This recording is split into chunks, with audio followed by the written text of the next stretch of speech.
Welcome, ladies. Welcome. Thanks, I feel like I already know you guys. I'm I know. so excited to go in and talk about all of the things. So I know you guys have been doing this 10 years, which is crazy. I feel like you were the first podcasters ever. We do too, in a way. We are. It was us and Joe Rogan. It's incredible. So obviously, like, the theme of best friendship and going into business together is very relevant here. And I think a lot of people are probably very intrigued and fascinated by the fact that you guys have held strong as best friends and business partners. And I know you guys talk about it as like a marriage of sorts over the years. I'd love to kind of start with the beginning. I know it starts at SoulCycle, but for those people that don't know your story, can you sort of walk us through like the glow up of Almost 30? Yeah, Krista and I met when we were about 27. And we got connected through a mutual friend at a point in our lives where I was teaching SoulCycle in LA at the time, and Krista was wanting to become an instructor. And we kind of did our thing in terms of connecting, and I really wanted to help her with the audition. And it didn't end up working out in terms of SoulCycle, but Krista ended up moving to LA.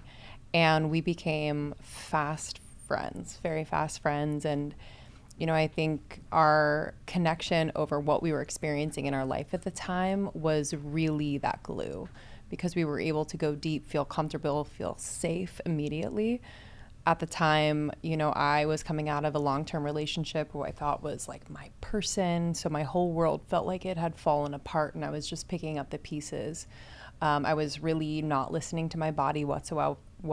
I was working out way more than I should. As a SoulCycle instructor. Not only teaching soul 15 times a week, but then also layering on my own berries workouts, other HIIT workouts, just insane. Wow. Drinking Celsius, not feeding my body correctly, drinking on the weekends. It was just this incredibly destructive alchemy of disrespecting my body. And so and at the time, Krista was going through her own just body journey, health journey.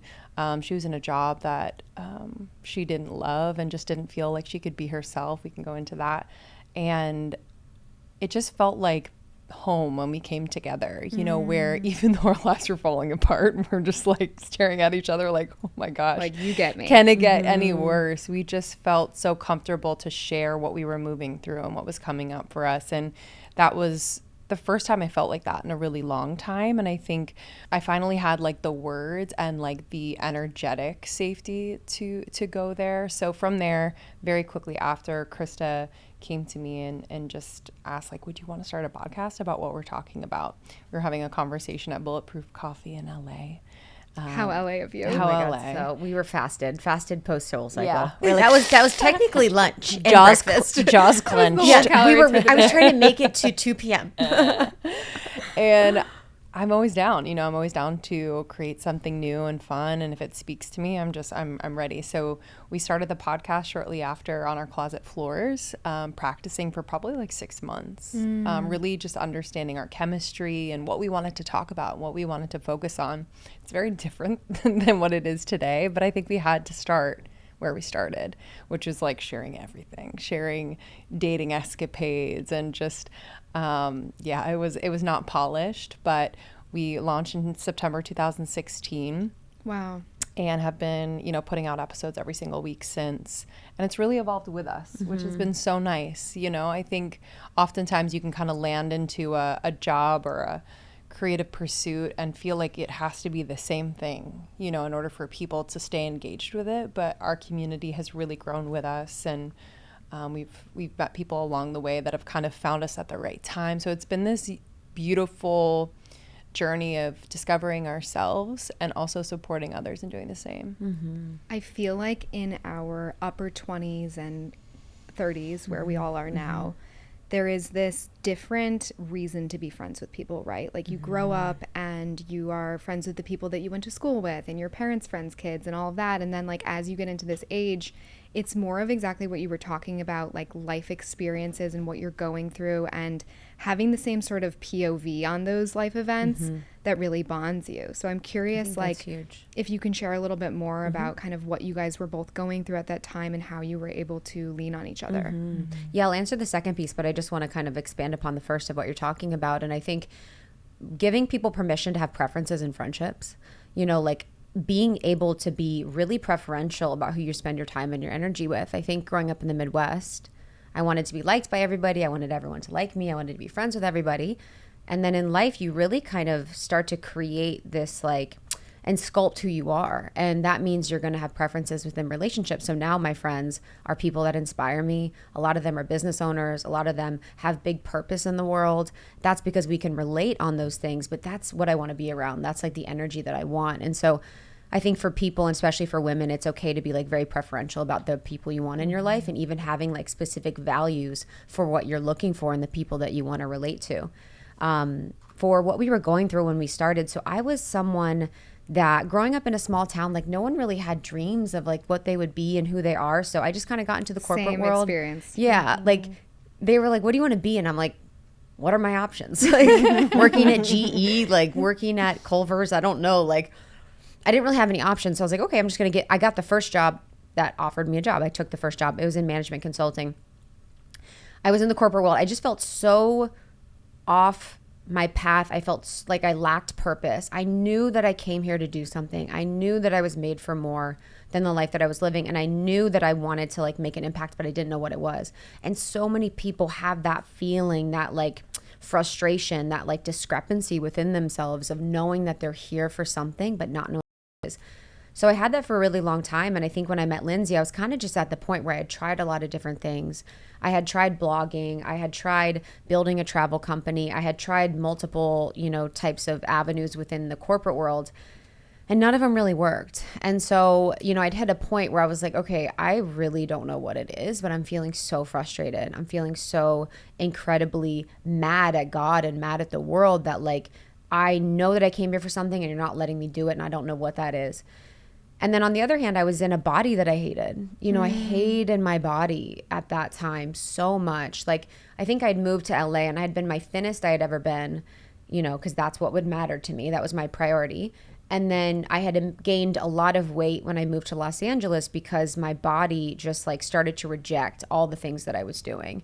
No more HIIT workouts, no more caffeine, no more stimulants, no more pre-workouts, over-functioning, doing all the things. And that meant I put on a lot of weight. And for me, that's like death. You know, there's nothing worse than putting on weight in that type of mentality, in that type of mind. So I just was at various low points that were really hitting on edges of me. And I felt like when I found our connection, I was like, none of this is sorted with body and work, but at least I have someone to talk to and someone that I felt safe with. And, you know, when I met Lindsey, I've said this before, but like I was walking across my living room and I just remember my soul being like, this is the missing puzzle piece. And I just remember clocking that. And I was like, okay, you know, I have many moments in my life, probably like 10 that I can think of, where my soul has just been like very, very clear, like message. Usually I'm walking across the floor in my house.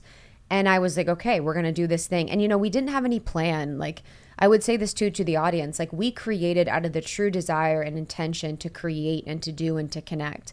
It wasn't because we thought we would make money. It would be a business. I would find purpose in it. Like the purpose was discovered in the act of doing and in the process. And really our joy and our connection and our chemistry was what really created it. And the last thing I'll say about it was that I'm so grateful we did it so early because there wasn't really a blueprint.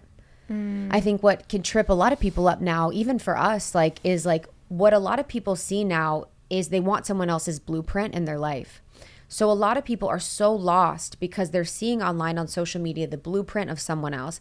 I want to have this many followers. I want to have this type of house, this type of relationship, this type of job, this type of career, all these things, but that's not actually what their soul came here to do. So when we started, there was no blueprint for a podcast that had businesses, that went on tour, that did retreats, that were more like lifestyle, community-based, like did events. And so we were just making things up as we went, and it allowed us to really not compare, contrast to whatever anyone else was doing and just really follow what felt good. I almost feel like there's too many blueprints that we now have access to. It's very in true. every scroll, there's 45. That's so true. And we follow them and then we become obsessed. Exactly. And it's very hard to stay in your own lane and keep your eyes on your own page. And I've definitely felt that through my social media career. Yeah. But when I started my podcast, which was just a little bit over a year ago, it very much came from a place of authenticity me just literally sitting down and having solo conversations with myself and with people that I find really interesting, not the people that are going on everyone's podcast always and like on the circuit, but like genuinely like just people that I want to bring to the table, and it works. And I think that that is so much easier said than done, because for the person out there that is relating to what you were saying, Krista, about feeling that discrepancy inside, I so felt that growing up. Small town in Michigan, didn't even know about the East Coast really, had never been to New York before. When I went to college and people went to boarding school, I was like, what is that? But I knew I wanted to do something bigger. And that doesn't mean that like the place that I came from wasn't enough. I wouldn't change my upbringing for the world. But for the person that's feeling this discrepancy, what are some tangible things that you guys have learned along the way that they can sort of lean into when it comes to trying to figure out what it is that their purpose is without all this noise of blueprints? A practice that we write about in the book is called soul journaling. And I think this is a practice that at first I kind of rolled my eyes at, but when I really learned how to do it and allowed myself to do it consistently, I was completely blown away. So at a high level, and our friend Elisa Romeo taught us this practice, at a high level, this is sitting down with a journal in a meditative state to begin with, and just really calling forth your soul. And if that feels silly, it's okay. You know, it can happen in an instant. You don't need to be meditating for an hour in order for her to show up, but you can just ask her, you know, I don't think I've ever connected with you in earnest. Like, I would love to get to know you, right? And then you can open up your journal when you're feeling grounded in your body. And at the top of the page, maybe you greet your soul, but then ask a question. You know, it could be simple, it could be deep, it could be whatever you'd like. And then just put your pen to the paper and begin writing. And I've been blown away by what I've heard from my soul about very just important questions about my life, about relationships, about my purpose, about my feelings in this moment, about my past, about my future. And oftentimes you'll be a bit surprised and maybe emotional in a way that's a little sad at first, because you haven't been listening to her. I felt that many times when I first started journaling, like, wow, this is what you're trying to say to me. And this is why I feel just this, you know, almost like that feeling of depression, of like not being connected to how I truly feel, what I truly desire. And so this practice, as, you know, kind of woo-woo or simple as it is, was a profound one that over time, in moments where I felt confused, just feeling a little like I was floating and not grounded in who I really am, I can look to and literally speak to my soul without having to journal, and just tap into like how she really, really feels, because we had already been in conversation over a period of time. I really understood her essence and what it felt like to make decisions from her, from that place. That's amazing, and such a tangible, easy way for people. Yeah, and you to can start tap in. today. You don't need to like learn about the soul, Yeah. and then like learn how to meditate. Yeah. It's She's like in in there, this actually. moment. Yeah, I'm in glad this you moment. gave tangible, because I'm about to go. I'm about to be like so non-tangible and just go theoretical. One of the concepts that I really love is C.S. Lewis is a Christian mystic. He's one of my favorites. I don't identify fully as Christian, but it's just one of my favorite mystics. Chronicles of Narnia, C.S. Lewis. But he's an amazing, prolific writer. And he has this really powerful concept called the chosen ones. And the chosen ones are a group of souls that come to earth. And these chosen ones, actually a part of their process and their alchemy and their service to earth is going first. So they're people that are here on mission. They're people that are here with purpose. They're a lot of the people that have that feeling are chosen ones, because they came here to create new earth. They came here to create heaven on earth. So when I really saw that as like a part of my divine mission, a part of my soul mission here on earth, is to feel that feeling and figure out what that purpose is, what that service is, and to really lead with that. So if you are a soul that sort of feels that, it means you are made for more. Like, we don't have the feeling of desire if we do not have the feeling of fulfillment. You know, Kabbalah talks a lot about desire. They believe that any desire means that there is an equal match to be fulfilled with that desire, which is really, really beautiful. I think the second thing, you know, for anyone that feels that feeling, I had to get really clear and do like gentle inquiry on like, is it my true soul, or is it the part of me that believes that I get loved by being successful? And so I have both, you know, I have my soul that's on mission. And then I have this little girl in me that's like, I know how to get love. And that's by getting attention and being successful. And so when we can understand that and work with that and really like love, honor, and accept that part of us and be really like tender to her, it no longer feels painful, and it more so feels like the soulful pull to like do the thing and follow the path of what it is. And then the last thing that I'll say about it is that it took a lot of experimenting and trying different things. You know, I think in life, we think that we come to this grand mountaintop of purpose. We reach the mountain of purpose and we live on purpose, and then we're in purpose and life is just a purpose-filled dream. That's not what it is in my experience. I've come in and out of purpose. Even when I found purpose with almost 30, I still had bad days. I still had sad days. I still felt off. But it really was like the journey of the cultivation of the mythic journey of life that makes it so compelling and so beautiful at the same time. And then the last thing I'll say is I really found peace from that feeling and that like internal like angst when I found God. And I'm someone that says the word God, and you know, I know for some people that can be triggering, but it's what's right for me. And in Secrets of Divine Love, which is one of my favorite books, it's actually a study of the Quran. They talk about that feeling, and that discrepancy is really proof that there is a God, because we know the yearning means that there is a source for peace. And I think all of my yearning really quelled, and it became a beautiful creative discovery of how I can express my purpose and express my soul and express life rather than feeling like I had to get somewhere. Yeah, it can be hard, especially when you are someone who wants to be successful, likes nice things. Yes. Like aesthetics and nice things are part of my authentic code. So it gets a Same. little messy. Totally. Knowing what's my soul and what is Yes. like, ooh, I want money and I want Yeah. the nice apartment and the car. Yeah. Because part of that is actually like aligned with my Totally. authentic self. You know what's interesting though is I've been around a lot of very wealthy people in my work, and I've dated wealthy people, been around wealthy people, and the way that they perceive money and aesthetics is so fascinating. Like one of my most wealthy friends has the most beautiful home, and everything is so infinitely and intricately thoughtful and curated. And it's not out of a emptiness or a desire to perform. It's like I saw this beautiful mirror in Italy, and I loved the attention to detail that this person had and the time and attention. It's the energetics Yes. of the thing that people are attracted to, of intentionality, of creativity, because God is creativity. So people are attracted to that. And then also too with luxury, it's also like time. You know, like what I've noticed with people that are very wealthy is how they really use money to buy more time. So as an example, I dated this very wealthy man for a while, and I really saw him really use all of his money to make his day flow incredibly perfectly. It worked like a symphony. Wake up, someone's already doing something for him, someone's here, the car's there, no one's waiting, this is all set. Like everything, all the money was creating this system so that he could flow through things in this really beautiful way. So I think it's just giving yourself permission to love beauty, to love aesthetics. That's also the feminine.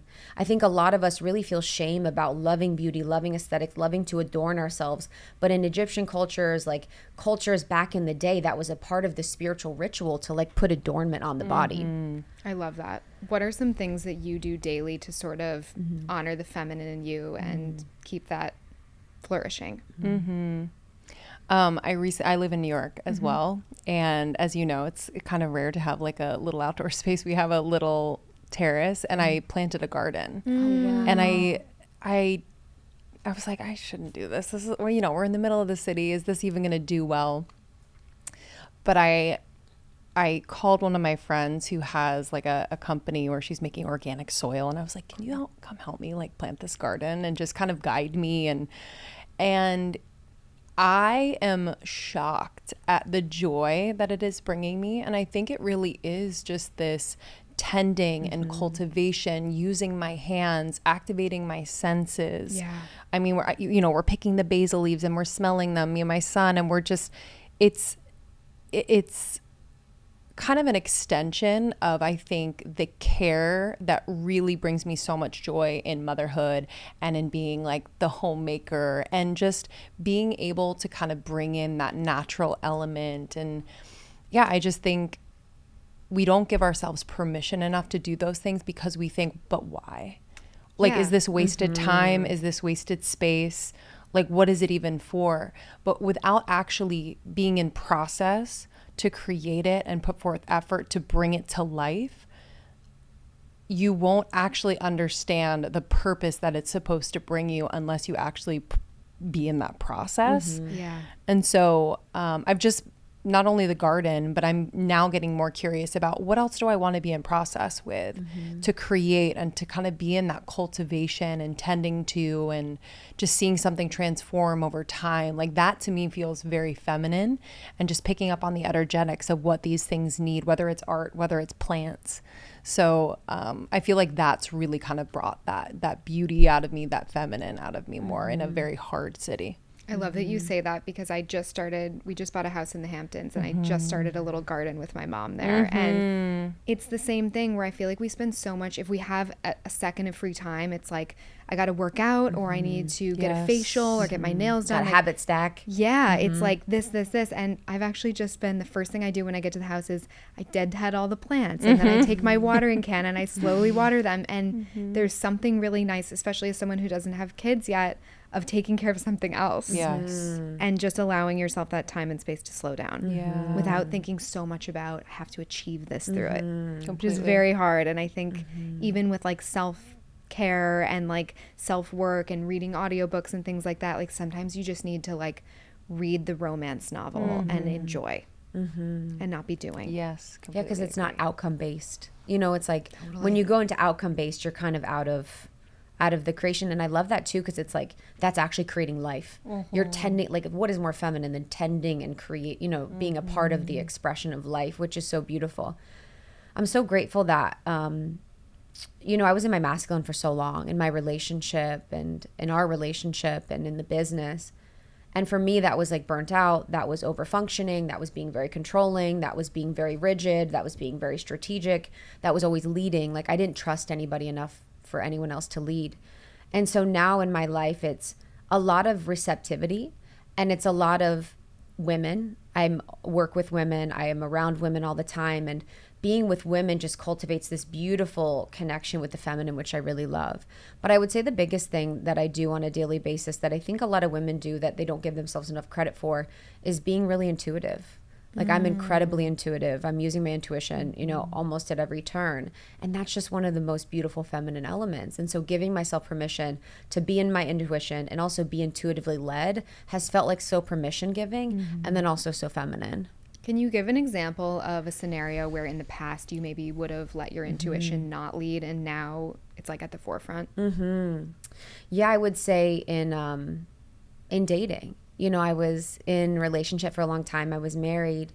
And I think in the process of my relationship ending, I was not letting my intuition, you know, lead. I was led by the fear of leaving that relationship, what that meant for me, what that meant for my life, you know, sunk cost fallacy, where would I go, what would I do? And then leaving that relationship was one of the most intuitively led decisions I've ever made. I remember I was in Italy and I was getting a reading from someone I really respect and love. And she's like, you know, actually, I see a timeline. You guys are going to stay together. You know, you'll be together and stay together. And I remember leaving. I was in this like little house where I had my reading. I was on the bed on the top floor, and I was walking down the stairs.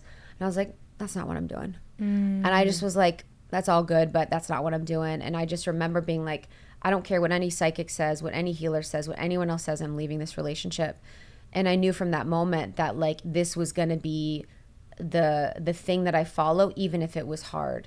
And so whether it's the big moments like leaving a relationship, or whether it's in dating and being attuned to someone and being like, oh, okay, I'm feeling like there might be a little something that he's hiding, or I'm feeling like there may be something he's not saying, or maybe there's something that, you know, there's energetically something that I'm picking up on here that doesn't make me feel safe. I'm listening to it in every single moment and just sort of clocking with it and being in relationship to it. And I think the one thing I'll say that can be helpful for people is just giving themselves permission to, I said this too, permission to have opinions and, you know, have preferences for friendships, but also give yourself permission internally to have opinions. Like you can be on a date with someone and be kind and loving to them, but still in your mind be like, I think he's lying. You know, I don't know if he's being truthful about what he's saying.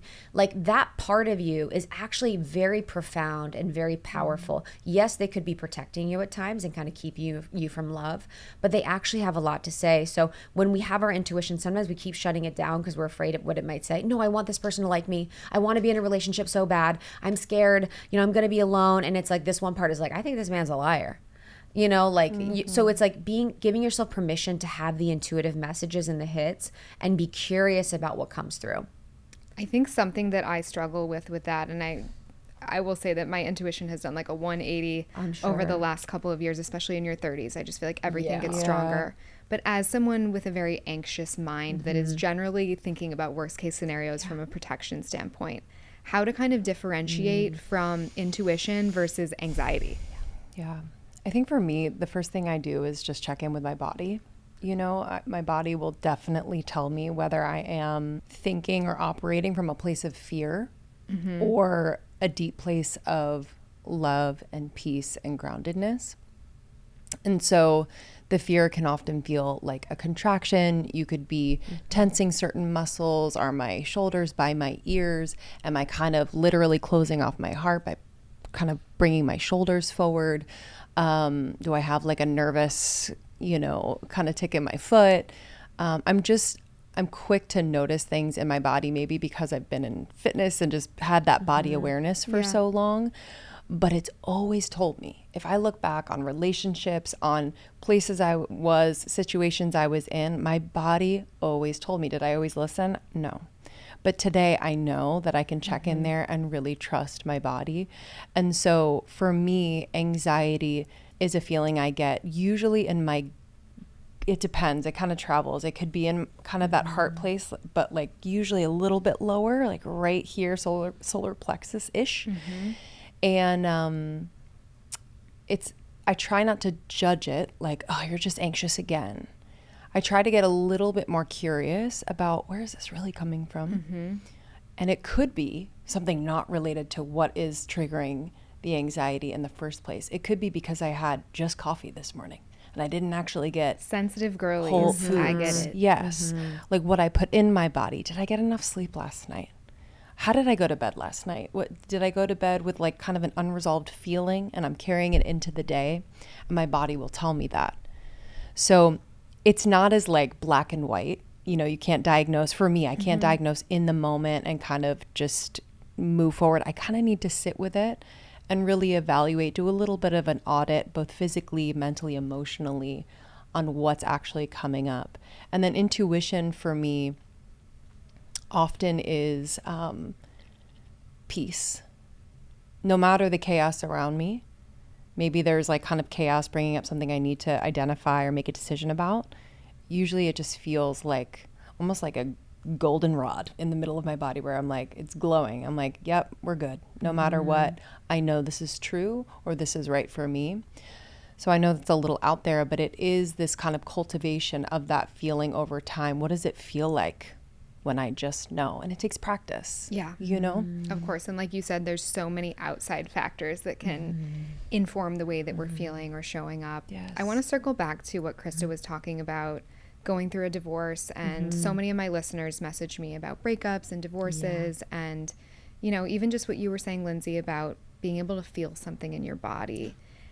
A lot of people ask me, and I went through an 8-year relationship that ended, and then I quickly met my fiance after that. And sort of just speaking from your experience, Krista, of when you know it's time to let go or walk away, even when that's the harder, more uncomfortable, more challenging for your future in the short term decision to make. Yeah. I mean, you know, I would say I was flip-flop. I was in my process for probably 2 years. Maybe 2 years. And I remember, you know, there was a moment before our marriage even, and I never went into the marriage with the intention for it to end, but I thought, I didn't know how I would feel on my marriage. I didn't know how I would feel my wedding. I was just kind of like, I think we're just in a phase. I think we're just working through stuff. I don't really know, you know, so I didn't really understand what the true feeling that I would want is. But I remember, you know, before the wedding, we were sitting across the table from each other on the podcast and we weren't recording, but I was like, I'm going to leave. Like, this is it. And you're like, okay, I'm ready. I'm like, okay. And then I had more time, and then we went through the wedding, and then we came back, and all of that. So all that to say is like, allow yourself to be in true process with it. I wouldn't, you don't want your whole life to be the process. Yep. But I was so grateful that I had the mirrors of my friendships and my relationships, and I had them holding space for me to be in a process of exploration of the patterns that we were in that relationship and sort of what I was working with. And I really committed to figuring out what I had brought into the relationship and what patterns I was in. So the last years of the relationship, I was curious about leaving, but my commitment was to learn every single lesson that I needed to learn in this container so I didn't repeat it. I was like, I want to figure out why I'm codependent. I want to figure out why I am like self-erasing. I want to figure out why I can't be myself here. I want to figure out why I'm scared. I want to figure out, these various toxic patterns that we were in. I really just committed to figuring it all out.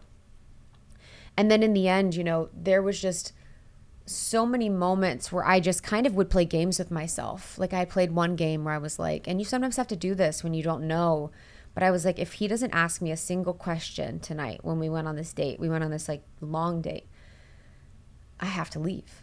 And I remember getting home in the Uber and being home in the Uber and just looking over and be like, this fucker hasn't asked me a single fucking question all night. And I was like, I have to leave. And I was like, okay, one ticker for leaving. And then the real moment was when I was sitting on the edge of my bed and we were fighting on an anniversary. And I was like, okay, here we are fighting on an anniversary.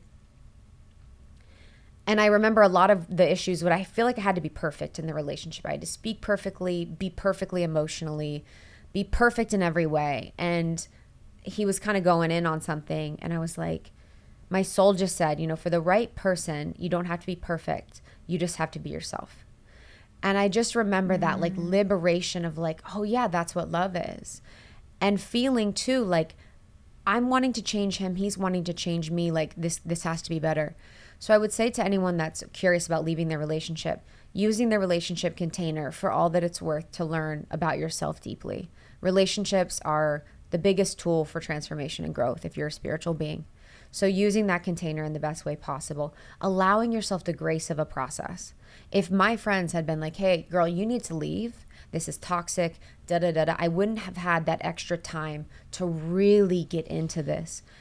And then third, it's like really just like being curious about the possibility of the new timeline. And my new timeline, I had no idea. I knew two paths were available for me. The known path of being in this relationship, being in these patterns we had been in, going towards the life that we were building. And then the other one, I had no idea what that potential and possibility was, but I chose that one, the unknown. And now I know that like so much of what I want in life is built in the unknown timeline and built in the possibility and built in the potential rather than the perception of what I think is best for me. I truly have always found that our biggest trust falls always result in the greatest possible. Was that your circumstance? Yeah. Yeah. I wasn't married, Yeah. but I was in the relationship for 8 years and eventually just finally made the move out of it. And that's when the podcast happened. That's when I met my fiance. It was like I was like blasted with momentum and magnetism. It's crazy. I really so believe crazy. God, the universe, whatever it is, like rewards that. And even speaking to like our purpose and getting back to it, like it realigned me. I was going like this. Yes. And there was that timeline option, but I was like, nope, skirt. We're going to go back on course here. And like everything fell into place. Breakups are the biggest portals for growth. Like I also think too, if you think about in relationship, you're constantly entraining your energy with the other person. So if you're with someone that you're not aligned with, you're constantly entraining energy to someone that you're not aligned with. So it's misalignment. And a lot of times your subconscious beliefs and sort of what you're thinking about when you're with them. Like with mine, I was like, I need to be smaller. I need to hide. I'm not right. There's something wrong. All the thoughts. Yeah. Those are creating my reality and the person that I was in the world. And so when you're in an unaligned relationship where you're together with that person all the time, and especially intimately and spiritually and sexually, you like can't really become who you came here to be. And it was just for me like a rocket ship after my divorce. And I really want to rewrite breakups and divorce for women because I had this perception it would be the worst thing that ever happened to me, and it absolutely was the best. And I'm sure for him too. Totally. It's absolutely a clearing. What's something that I love about you guys is that you bring these 20s and 30s conversations in a very approachable, friendly way, but there's also this spirituality that's woven in. Has that always been the case for you guys, or have you kind of become more spiritual with time and going through things like breakups and motherhood and all of that? Yeah, I think we've both been very spiritually curious throughout our lives in different ways for different reasons. But I do think the podcast was kind of this vehicle for us to explore it in a way that was just so resourced and fun. And we got to like literally lead with curiosity in our everyday, ask these questions to teachers and healers and experts. And in doing so, especially at that time in our life, in our late 20s, early 30s, we were like learning in real time and able to actually clock. Maybe it's because we were becoming these public figures, like actually clock the transformation and understand what actually makes an impact, both spiritually, physically, and the like. So yeah, I became, I think, more than just obsessed with like a physical transformation at the time, because that was happening too. I just love the way I felt, and specifically the way that I felt around myself. I was single for a long period of time, and I think that was kind of the beginning of my spiritual awakening. You know, I thought I was going to marry my college sweetheart by 27 and have kids by 30 and like all these things. And when my life wasn't going the way that I thought it was ending, and then it was really coming together, and I was actually able to walk back to myself because I had just walked so far away via the relationship, the career path I was on to become an actress. And so I think for me, that was like, even though it's so simple to like know yourself, even though it's simple and complex at the same time, it was like the deepest, for me, spiritual awakening of my life, is to like actually be able to be with myself, know myself, and love myself wholly. Right. Rather than just the parts of me that like other people like too. I was able to get to know the parts of me that, you know, I had kind of hid from other people and really love them. And I think that's why I've been able to step into relationship, whether romantically or in my friendships, in a very different way now. And so these spiritual experiences have been able to enhance kind of this more earthly experience for me. And just to see the fruits of that, I will forever be so curious about what else is able to be explored spiritually. That's really beautiful. Krista? Yeah, the spirituality thing. I think in the path of life, you know, all the memories that I have and the most profound experiences have all been in some way spiritual. You know, whether it was like a profound love or a profound, you know, moment, there's been an aspect of spirituality that has made it really stick with me. And on our path of doing the podcast, I remember the first year was like just us, who knows, riffraff, just us cringeworthy. And then we kind of went into wellness, like we were more health and wellness at that time. And after a point, I just remember being like, okay, there's another diet. There's another thing. There's another tool. There's another. And I just like, okay, what? Okay, then you ask, okay, and then what? You know, I've always been a why person. I've always been a then what? Okay, once you do the diet, and then what? You feel good. And then what? And then what's the next thing with everything? And, you know, it's been something where I'm like, what are we actually trying to get to? Peace, happiness, love. Like, if I'm doing all the things, I'm the biohacking, I'm doing the red light, what is the actual goal of this? To feel more peace, to feel more love.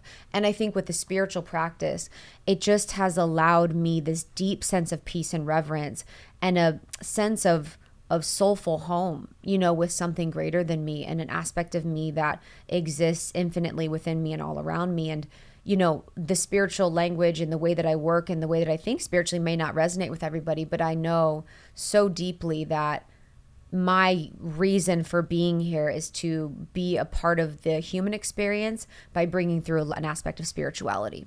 Yeah, I mean, it really has become like a through line for all of your different content and tours, and I assume retreats and your book. as someone who's been in the wellness space for 10 years, there's so much noise. There's so many new things that people are trying and doing. And I think it's fun to explore. That's why I've made it such a part of my career. But it's also, to your point, Krista, love and peace is, and feeling good is all people are really trying to achieve through all of that. You know, you can cold plunge and you can sauna and you can red light, and like, it's okay to want to look good and to look young and to extend your life. But really, what is the sensation that we are trying to achieve with that? I remember one time I was in Los Angeles. It was like third year in the pod, and I was like on my way from acupuncture to cryotherapy to yoga, and one of the dominoes had fallen. So I was late for one of them. So all the dominoes of late were happening, and I was in Los Angeles. I remember pulling up to yoga, and I was so anxious and I was so stressed. I was like, I gotta get into yoga. And I was literally like, I love my soul. She just sometimes is like, what are we doing here? You know, there's moments where she's like, what are we doing here? You are trying to do all this to be well and to feel good, and you're so stressed right now. You're not even having fun. You're not even present. Like, what is the point? And I think I was talking about this recently, about how we were talking about this on the podcast.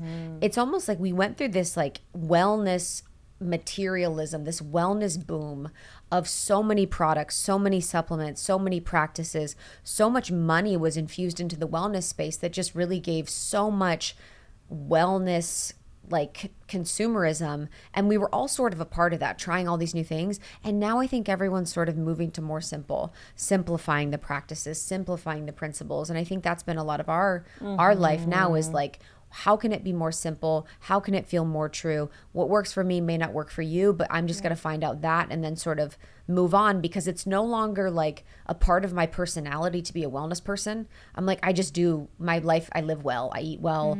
I treat myself well. It doesn't have to be my personality anymore to be like, what do you like about this? Like, it's just now embedded in me, so that now I can do bigger things of service and I can move on to bigger things, because you want to define your wellness practices, get well, so that you can move on and have a family and kids. You know what I mean? It's like, you don't want to be stuck there. I think a lot of people get stuck in trying to be well.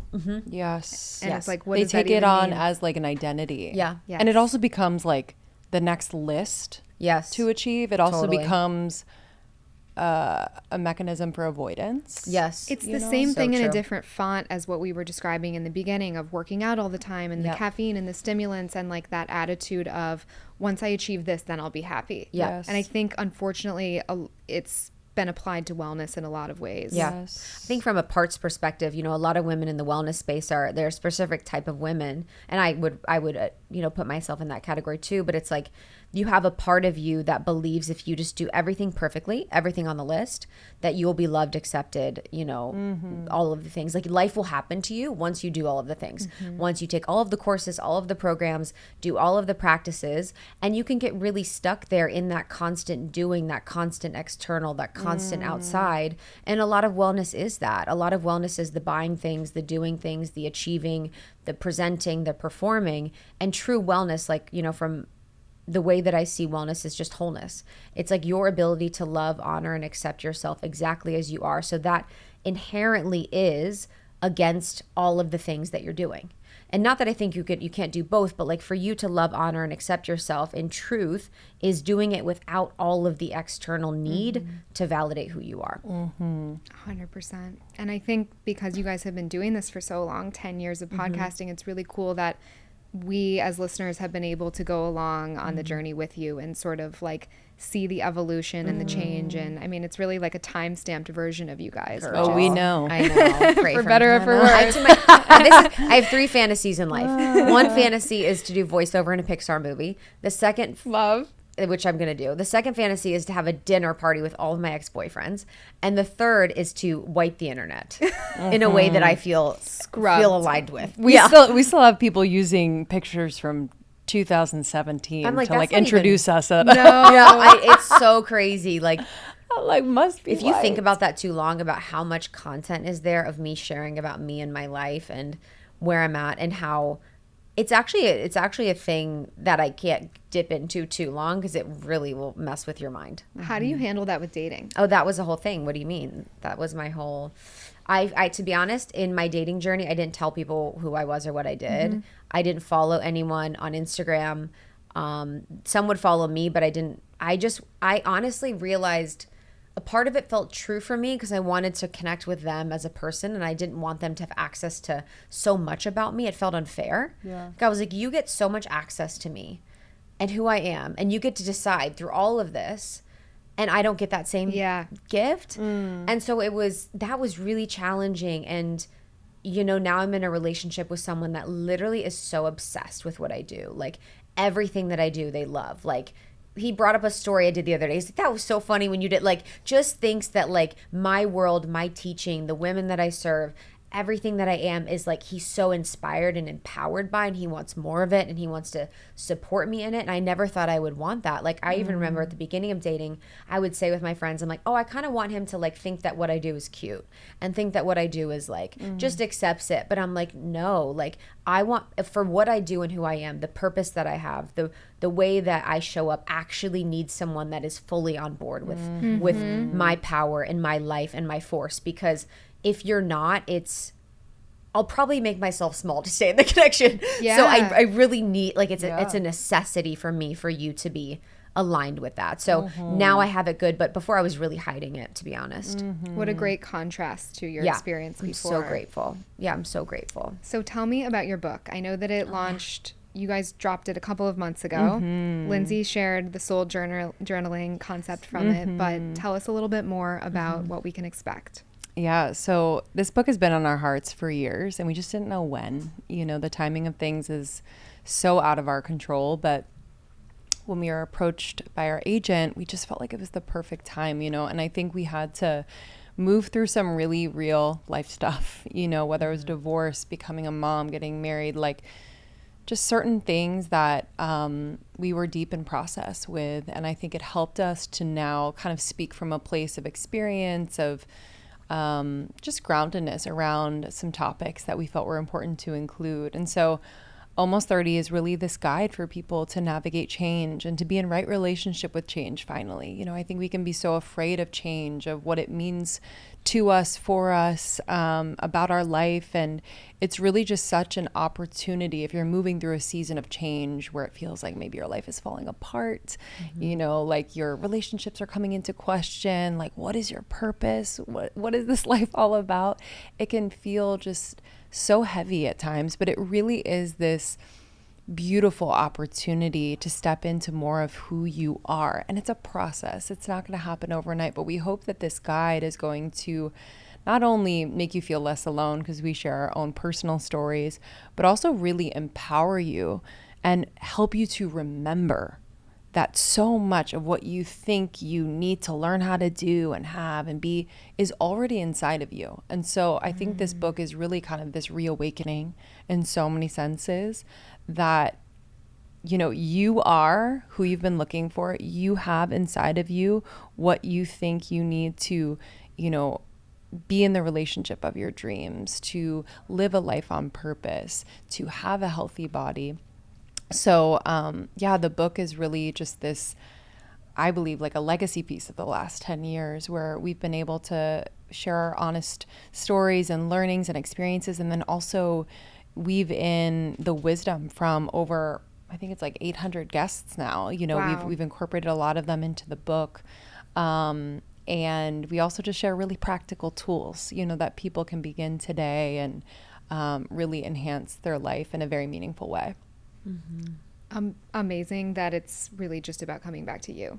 The answers are all in there, and like how can we slow down, tap in, and reframe things like change into us being on our aligned path. Yes. You truly can't miss out on what's for you. And I'd be remiss if I didn't say that the title Almost 30, we're speaking to anyone moving through change, but that period, and we've spoken about it a little bit here and there in this conversation, but it is such a potent time that nobody really talks about or prepares you for.